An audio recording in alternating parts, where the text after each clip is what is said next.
L'immobilier simplifié avec Patrick Lapalme. Certainement Patrick Lapalme de chez Remax Prestige. Bon matin, Patrick. Hey, salut Sylvain. Tu vas bien? Oui, très bien, toi? Oui, ça va bien. Un long week-end de 3 jours, on Oui. s'est reposé. Et là, on va revenir où on était en fait la Oui. semaine dernière. On parle des besoins des acheteurs. Effectivement, donc, deuxième partie. Première partie, on résume un petit peu rapidement. Oui. On a notre pré-approbation hypothécaire, on connaît notre montant maximum, donc naturellement, je ne vous conseille pas d'aller l'accoter. Là, c'est sûr, gardez-vous toujours une bonne marge là, Ouais. à l'intérieur de ça. Là. On a tout ça, vous avez appelé vos inspecteurs, ils sont prêts pour vous. Votre notaire aussi, il est d'accord à faire votre transaction, tout est beau.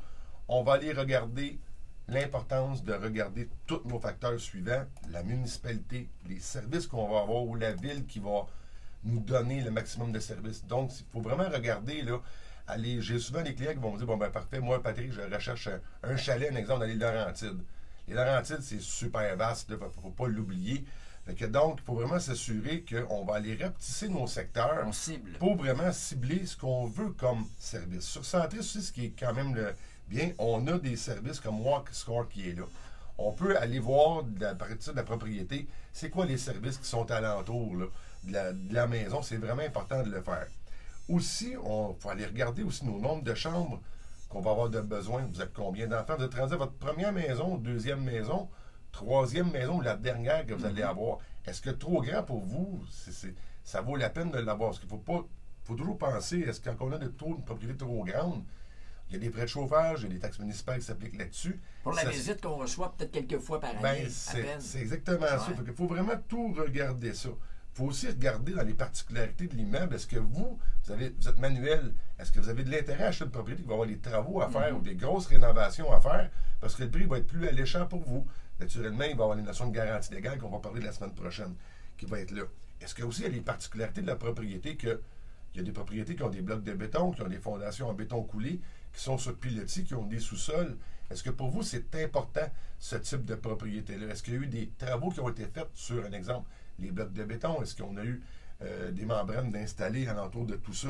Il faut vraiment regarder, là, tout dans notre déclaration du vendeur, le maximum d'informations. Aussi, ça ne veut pas dire que vous pourriez aller dans un secteur qui va être moins urbanisé, que vous allez avoir une fosse septique et un champ d'épuration. Souvent, les gens vont avoir peur de ces particularités-là, mais est-ce que vous avez les connaissances de savoir son fonctionnement? Si oui, bien souvent les gens vont dire, on est capable de l'entretenir correctement, on n'a pas trop de difficultés avec ça, on connaît les contraintes de tel type d'équipement, on est prêt à y aller avec ça. Ceux qui sont moins plus frileux, c'est-à-dire, vont peut-être plus aller vers une municipalité qui vont les desservir complètement aussi. Fait que c'est toutes ces particularités qu'il faut regarder. Quand on s'en va aussi dans la propriété, si vous avez besoin d'un garage, les dimensions de terrain aussi vont être importantes. Parce que si vous voulez être dans un terrain de 15 000 pieds carrés, 20 000 pieds carrés, vous demandez un secteur qui va être urbanisé, ça va être très difficile d'aller chercher votre projet. Là. Donc, il faut commencer à regarder vraiment l'ensemble de vos équipements et les particularités de l'immeuble. Est-ce que les gens te questionnent sur les alentours aussi? Est-ce que l'école est oui. proche? Est-ce qu'il y a un parc? Oui, effectivement, c'est important. C'est un peu pour ça que sur le Walk Score, sur Centris, vous l'avez. Vous êtes en mesure vous pouvez même faire une recherche avec l'adresse sur la propriété sur Google Maps et vous allez voir apparaître tous les services à proximité. Mais il y a aussi un autre point qui va être bien important.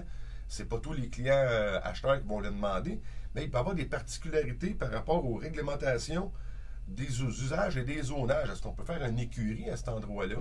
Est-ce qu'on a le droit d'avoir une location court terme? Parce que là, on a souvent des demandes.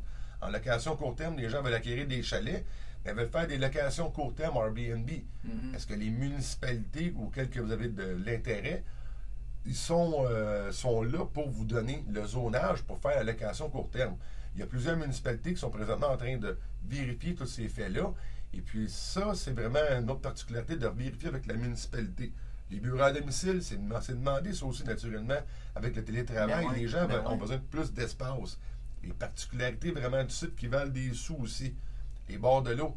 C'est sûr qu'une propriété identique sur le bord de l'eau va valoir plus cher que si elle ne l'est pas ou si elle a un accès. Ces choses-là, vous voulez avoir la vue sur une montagne, vous voulez avoir une école très proche aussi de la propriété. Tout va être relié avec aussi le prix offert sur la maison. Les transports en commun, là, on le voit, le REM est en train de s'installer à Montréal. Donc, il va y avoir des hausses aussi de la valeur des propriétés dans les secteurs qui vont être limitrophes, qui vont être desservis par un stationnement incitatif, ces choses-là. Que c'est à regarder vraiment tous ces facteurs-là. Quand on va prendre notre client acheteur pour lui poser des questions, on va au départ réussir à cibler ses besoins, mais à force de faire des recherches avec lui et de voir c'est quoi les propriétés qui ont de l'intérêt, on va pouvoir l'ajuster et travailler en entonnoir pour vraiment trouver le produit idéal pour notre client acheteur. Une fois qu'on a donc établi le budget, le type de maison qu'on veut, dans quel coin, tout ça, on peut bien sûr contacter son courtier. On le fait de quelle façon pour te joindre? Très facile, au 450-499-5544. Sur le Facebook aussi, tout est disponible présentement. Et sur la chaîne YouTube, toutes les chroniques immobilières depuis 5 ans, ils sont présents. Patrick Lapalme, un but, une passion. Vendu. Certainement, bonne semaine. Bonne semaine à tous. Meilleur de la musique.